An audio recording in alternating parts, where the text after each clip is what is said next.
பிரபல ரவுடி அழகு ராஜாவை பிடிப்பதற்கு 2 தனிப்படைகள் அமைக்கப்பட்டிருக்கிறது. நேற்றைய தினம் அவர் சிறையில் இருந்து வெளியே வந்த நிலையில் போலீசாரை கண்டதும் தப்பி சென்ற முயன்றதாக தெரிய வந்திருக்கிறது. உடனடியாக போலீசார் ஜாம்பஜார் போலீசார் அவரை பிடிக்க முற்பட்டிருக்கிறார்கள். அப்பொழுது திருவள்ளூர் தூக்கி அவர் கார் இயக்கப்பட்டு சென்றிருக்கிறது. அதில் உதவி ஆய்வாளர் அவர் காரை தொங்கியபடி சென்றிருக்கிறார்.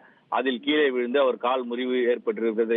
இதனை அடுத்து தற்போது அவர்களை பிடிக்க, அதாவது ஆந்திரா நோக்கி தப்பி சென்ற அழகுராஜாவை பிடிக்க 2 தனிப்படைகள் அமைக்கப்பட்டிருக்கிறது. விரைவில் கைது செய்யப்படுவார் எனவும் தெரிவிக்கப்பட்டிருக்கிறது.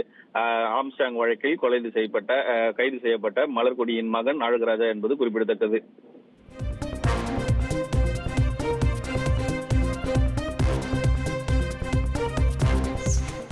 உங்கள் தந்தி ஒன் தொலைக்காட்சியில் அண்ணாமலை தினமும் மதியம் 12 மணிக்கு காணத் தவறாதீர்கள்.